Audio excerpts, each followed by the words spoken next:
होता है तो हमें इस तरह से काम करना है कि हमारा विकास भी हो और पर्यावरण भी सुरक्षित रहे। पर्यावरण को सुरक्षित रखना हमें अपनी एग्जिस्टेंस के लिए ज़रूरी है।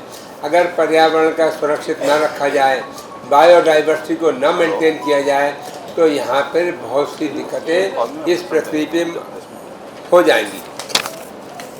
इस संगोष्ठी में हमारे मुख्यमंत्री के अलावा हमारे चीफ सेक्रेटरी, हमारे विभाग के अधिकारी इसमें उपस्थित रहेंगे और इसके अंदर हम लोग आम जनता को बतलाएंगे कि जैव विविधता से कितना फ़ायदा है और अगर इसका ध्यान नहीं रखेंगे तो हमारा क्या नुकसान है। इसमें हमारे विभाग के अधिकारियों के अलावा पंचायती राज के अधिकारी, अनुसंधान संस्थान, विश्वविद्यालय, जैव विविधता संरक्षण क्षेत्र में कार्यरत गैर सरकारी संगठनों के प्रतिनिधि भी उपस्थित रहेंगे। इसमें मेनली 3 चीज़ों को देखा जाएगा। जीन की विविधता, जेनेटिक डाइवर्सिटी, प्रजातियों की विविधता, स्पीशीज़ की डाइवर्सिटी, पारिस्थितिक तंत्र की किस्में, मतलब इकोसिस्टम में क्या फ़र्क आ जाएगा जिससे दिक्कत होगी, इसलिए उनमें ज़्यादा फ़र्क ना आए। पृथ्वी को मानव के लिए रहने योग्य बनी हुई है, इसको ऐसे ही बनाए रखना है। जीवन की आवश्यकताओं की पूर्ति करना है, प्राकृतिक आपदाओं व बीमारियों से रक्षा करना है। हमारी सांस्कृतिक जड़ों का आधार प्रदान करती है प्रकृति, हमें उसको मेंटेन रखना है। जैव विविधता संरक्षण की जो आवश्यकता है वो इसलिए धरती पर जीवन के समस्त रूपों को बनाए व बचाए रखने, वनस्पति व पशु पक्षियों की नस्लों में सुधार, स्थानीय समुदाय को औषधि, भोजन, वस्त्र व आजीविका सहित दैनिक आवश्यकताओं की पूर्ति, आर्थिक उन्नति, मानसिक व शारीरिक स्वास्थ्य एवं सौंदर्य बोध बनाए रखने हेतु जैव विविधता संरक्षण आवश्यक है। जैव विविधता हमारे जीवन के आसपास उपलब्ध पेड़ पौधे, वन्य जीव, सूक्ष्म जीव तथा पर्यावरण को इस दृष्टिकोण से देखना होगा कि उनके बिना जीवन की परिकल्पना संभव नहीं है।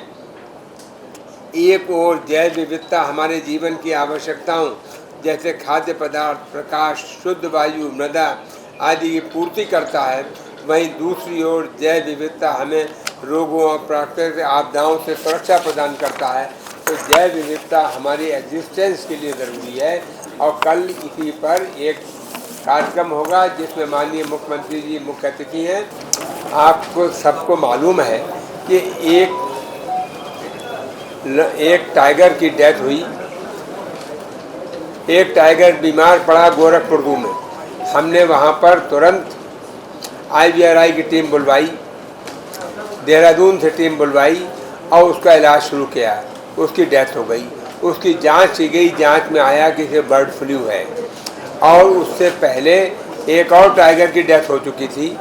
तो हमने जब देखा बर्ड फ्लू है तो हमारे मुख्यमंत्री ने आदेश दिया कि बर्ड फ्लू को हल्के में नहीं लेना है।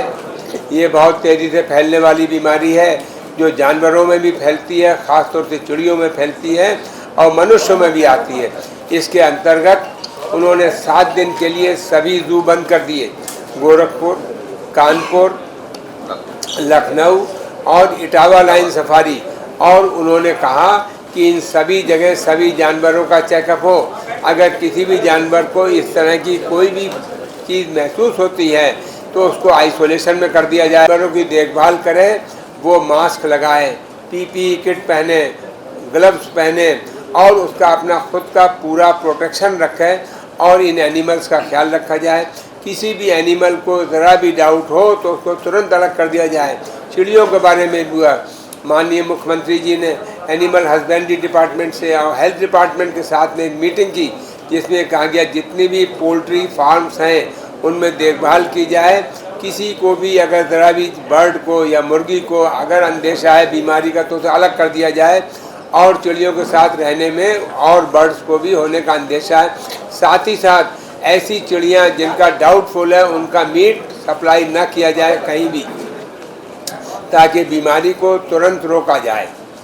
सर, ये मानव वन्य जीव संघर्ष लगातार बढ़ता जा रहा है। जो फेंसिंग की योजना थी, अभी तक कितने क्षेत्रों में फेंसिंग हो गई है? देखिए, फेंसिंग अभी कुछ क्षेत्रों में हुई है और कुछ क्षेत्रों में बहुत शीघ्र शुरू होने वाली है। हम हर हालत में मानव सेवा, मानव और एनिमल कन्फ्लिक्ट को रोकना है और इसके लिए पूरा प्रयास कर रहे हैं। मंत्री जी, जानवर अभी जो मरे थे उनका बकायदा विसरा जांच के लिए भेजा गया था, जांच रिपोर्ट में क्या आया? अभी जो विसरा गया है, मैंने आपको बताया 5 जानवरों में अभी तक पॉजिटिव निकला है, 3 गोरखपुर जू में और 2 कानपुर जू में, और उसमें आया कि इनके H1 जो बर्ड फ्लू वायरस है वो पॉजिटिव है। जब पॉजिटिव है तो उसके अलावा और भी कुछ जानवरों का हमने भेजा है जिनकी रिपोर्ट्स अभी नहीं आई हैं, और जब तक रिपोर्ट ना आ जाए तब तक ये निश्चय किया गया कि हमें जू को बंद ही रखना है, हमें हर हालत में एहतियात बरतनी है, एनिमल्स को भी बचाना है और जो लोग देखने जाते हैं उन्हें भी इन्फेक्शन न लगे, क्योंकि डिजीज़ सबसे ज़्यादा बर्ड्स में होती है, उसके बाद मैमल्स में होती है, और जानवरों के साथ साथ हम ह्यूमन बींग्स में भी हो सकती है। तो इसको रोकने का हम लोग हर मुमकिन प्रयास कर रहे हैं, इसीलिए 7 दिन के लिए और बंद किया। बाकी रिपोर्ट्स एवेटेड हैं, उनकी जो रिपोर्ट्स भी आएंगी उसके बाद माननीय मुख्यमंत्री जी के साथ तय किया जाएगा कि आगे क्या कार्रवाई करना है। ये भी कहा गया था कि जो बर्ड फ्लू की पुष्टि होगी उसके बाद वहाँ का 1 किलोमीटर का जो दायरा होगा उसको बाकायदा सैनिटाइज किया जाएगा, क्या वो व्यवस्था? देखिए, ऐसा है, जहाँ पे है 1 किलोमीटर पे स्पेशल वो देखी जाएगी, ख़ास तौर से जहाँ मुर्गियाँ हैं उनके मुर्गियों का चेकअप किया जाएगा एनिमल हस्बेंड्री डिपार्टमेंट से, और किसी भी जानवर में अगर कोई इस तरह की बीमारी है तो उसको देखा जाए। जू के अंदर और जू के आसपास में इंसेक्टिसाइड स्प्रे किया जा रहा है, चूना छिड़का जा रहा है, और उन एनिमल्स को कुछ विटामिन वगैरह इस तरह की दवाई दी जा रही है ताकि उनका बॉडी रेजिस्टेंस बढ़े। मंत्री जी, जैव विविधता को ध्यान में रखते हुए इस बार कितने पौधे रोपित करने का लक्ष्य रखा है वन विभाग ने, और किस किस तरह के पौधे? देखिए, ऐसा है, इस बार लक्ष्य हमारा 35 करोड़ का है, और ये पौधे छायादार, फूलदार, फलदार हर तरह के पेड़ लगाए जाएंगे और टिम्बर भी लगाया जाएगा। हम ये कोशिश कर रहे हैं कि सड़कों पे छायादार, फूलदार पेड़ लगाए जाएं, और हमारे जो किसान भाई हैं उनसे हम कहेंगे आप अपने यहाँ फल के पेड़ लगाओ या टिम्बर के पेड़ लगाओ, ताकि लोगों को उनको ऐसी टिम्बर लगाएं ताकि उसकी उन्हें आमदनी मिले।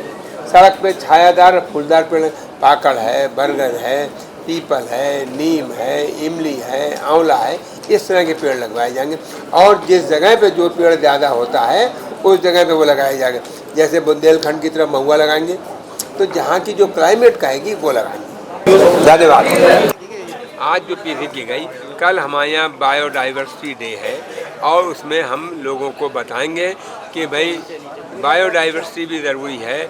हमारे यहाँ बहुत से एनिमल्स हैं, बहुत से स्पीसीज़ हैं, प्लांट्स बहुत सी तरह, इनका सबका एक दूसरे से कनेक्टेड है।